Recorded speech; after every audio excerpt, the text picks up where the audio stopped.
Greetings and welcome back to my channel, Queen Tasha TV. In today's video, I share 6 ways on how to make money as a full-time traveling nomad. So let's get into it.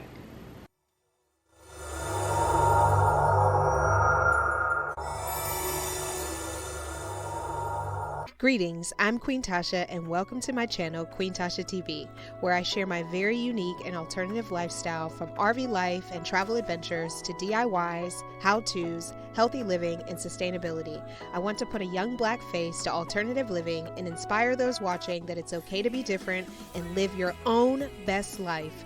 Please subscribe and join me each week on my journey to live fearlessly free.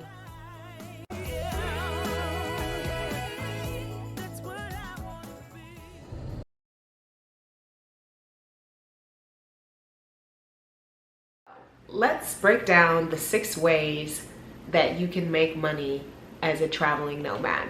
So obviously there's digital nomad, which is one that is the most popular within this lifestyle because it allows you to work remotely from anywhere and you are doing digital or jobs that you can do from your computer. But that is not the only way. It is the most popular way. You also can be an entrepreneur. Then you have a traditional job. Don't rule out a traditional job yet. Some people think that you have to change careers or jobs in order to get into this life, which is not true. You also have the gig economy, which is another one of my favorites. And then you have seasonal jobs, which are jobs that usually happen around the holiday time or holidays time. Different types of holidays that happen throughout the year that need type of seasonal jobs. And then you also have work camping, which is another one of my favorites. So let's break it down. So let's first break down digital nomads. So a lot of people know that digital nomads work online. So what does that entail? That can be anything from micro jobs, which are your surveys and different quick little things that you can make between $1 to $10, maybe even more, depending on what site you're on. There's plenty of those sites if you look up micro jobs or Google survey jobs. They're all over the internet in little ways that you can make money online if you don't actually have a skill. You can also do customer service. If you get a whole setup to be able to do customer service, chat, email online. That usually requires to have a really good signal. So make sure you have a good signal. You can also do teaching online, trading. Everybody's getting into crypto. I haven't yet, but it's something that I want to get into.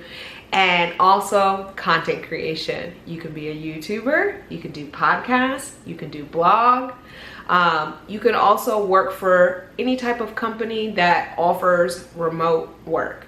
So these are digital nomad type jobs, anything that you can do on your computer or your phone, and you can do it anywhere. So that is usually the top one that people choose, but it is not the only one. So let's break down the other 5. All right, let's break down entrepreneur, which I am a serial entrepreneur. An entrepreneur can come in many different forms, even on digital when it comes to digital. But basically just working for yourself. So that entails freelancing, which I'm going to get into. If you web design, if you're artist, if you graphic design, any of that type of stuff, you can freelance. You don't have to work for a company. There's plenty of freelancing opportunities there. You can also there's real estate. A lot of people are getting into the Airbnb hustle, which is either buying Airbnb properties or wholesaling Airbnb properties, which I won't get into, but just Google the Airbnb side hustle that's going on. It's definitely a trendy thing, and I've managed Airbnbs. I'm getting ready to turn my RV into an Airbnb. It's a great way to have passive income, or that maybe not as passive, but somewhat passive income. Also, I have a friend who has a vending machine. You can buy a vending machine and rent out a location and then just have somebody put the snacks in. You don't have to touch it or anything, but it is a source of income. You can buy a business that's a small business that's already established where you can, you know, just basically collect money from it. Then there's vending. You can sell stuff. You can be a vendor on the road, sell anything that you make creatively, whether it's art, whether it's a product. You can sell that, do pop-up shops. You can go to travel and go to different vending events. There's so many different things you can sell on Etsy. I sell on Etsy. So many different things you can sell that are either things that you make or nothing that you even own, touch, or have inventory. You can sell stuff on Amazon.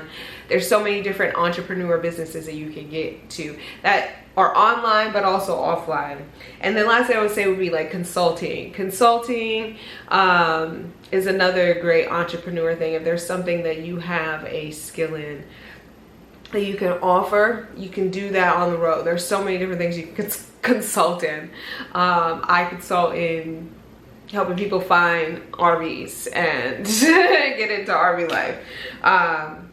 Oh, also there is memberships and subscription boxes. So these are two that I heard about that are, you know, entrepreneur type things. So if you want to put together a few things that you find on the road or that you're interested in, you can make a subscription box and sell that to other people who are interested in that type of stuff. It could be large scale, small scale. You can also do memberships, and if you have something that, you know, there's meetups.com that people put together memberships based on the things that they like to do, and then they find other people that like to do it and they pay dues or they pay a membership fee, and then yeah, there's a little business. So those are just a few ideas on how to be an entrepreneur while you're traveling. So the next way to make money as a traveling nomad is to have a traditional job. A lot of people think that they have to change their whole life to start this lifestyle, and you don't. You can have a traditional job and you just figure out how to make your traveling or prioritize traveling within that. You can renegotiate your position to make it, you know, part-time remote or fully remote, you know, like you could make the position that you have now or do another position at your job that will allow you to be remote, or even just work less, because, you know, one of the parts of, you know, for me doing RV life and for some people van life is that you don't have rent. So you can take a lower paying job because you don't have the expenses that you have normally to have to pay for all your living expenses. So that is, you know, you can have a regular job that also maybe gives you a flexible schedule, saying, you know, you say that in the interview, I'm a full-time traveling nomad. You know, obviously I have to make money. I'm not somebody who works online, but I need to have a job. So I would like to be able to come here and work 14 days straight and then have 14 days off, or work 6 months straight and then have 6 months off. However, you can make any type of regular job flexible, and any regular job is negotiable to be able to still travel full-time, part-time as a nomad. So don't rule out a traditional job. There are so many different people that I know that do different things, that they just go what they call, I have a friend who calls it grind 6, shine 6. Basically, she takes 6 months out of the year. Usually it's consecutive, but it doesn't have to be consecutive. It can be, you know, 2 months on, 2 months off, 3 months on, 3 months off, or 6 months on, 6 months off. But she works a regular job and then goes. There's also jobs that involve travel that are regular jobs, like traveling nurse. If you're a nurse at a place, you can become a traveling nurse. A traveling CNA. There's things that if you wanted to get, you know, a license in doing something, you can travel. There's truck driving. There's a lot of different jobs that travel. So if you're not traveling in your vehicle, you can still travel. So yeah, don't rule out a traditional job. So the next way to make money as a traveling nomad is the gig economy, which is one of my favorite ways to make money, or side hustles, or side income, because they could be side income or full income. They've been both for me, but this includes Uber, Lyft, Instacart, DoorDash, Shipped, TaskRabbit. TaskRabbit is like the Uber for services. It's like different type of services. There's also apps on the Play Store. I'm an Android user. I'm sure they're on Apple as well. But there's apps that also allow you to make little gig or do little gigs to get a little bit of money or points that you can turn into money. So these include, that I've tried, Shopkicks, Field Agent, Roadie, Gig Walk. These are all apps that you can use to get like little micro jobs that you can do while you're traveling. You can do them anywhere for the most part, and it gives you a little bit of money here and there. It's not any type of job, but if you do it as a job, one of the things about being an independent contractor, which I was for several years as an entrepreneur per se, I did a combination of a bunch of these.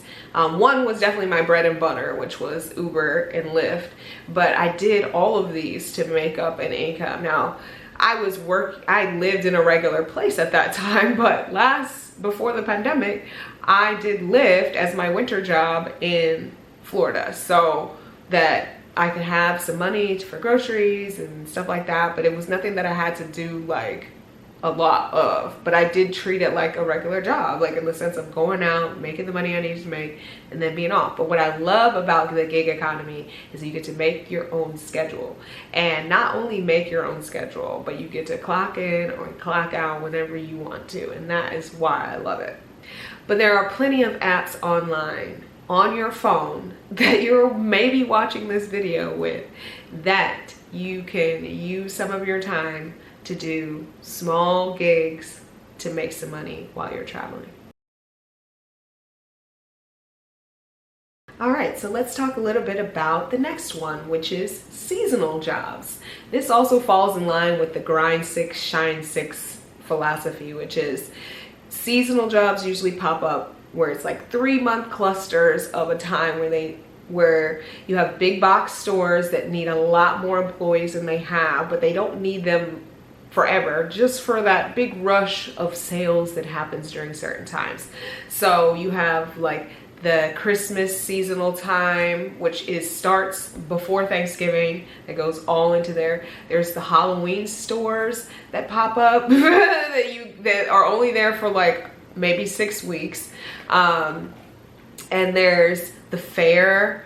Then there's all of the things that sell during holidays. So you have pumpkins. There's pumpkin patches where if you've ever been to some of them, sometimes you'll see an RV parked out front.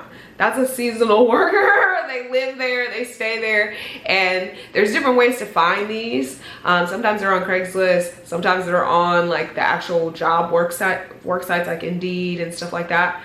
And sometimes they're like in the local, in the local place. But yeah, you could do pumpkins, Christmas trees, fireworks.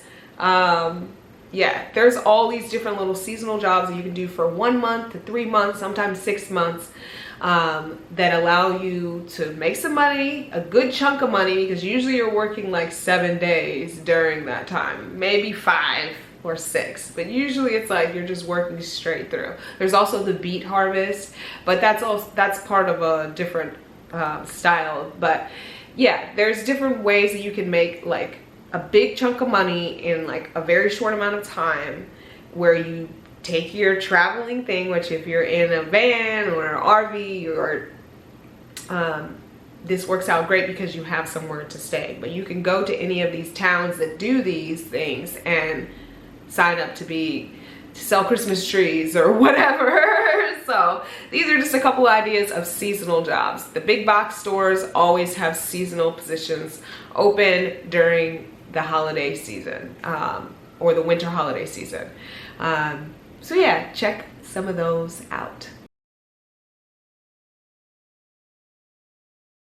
All right, now for the last way, which is one of my favorite ways because it involves working where you stay, which is called work camping.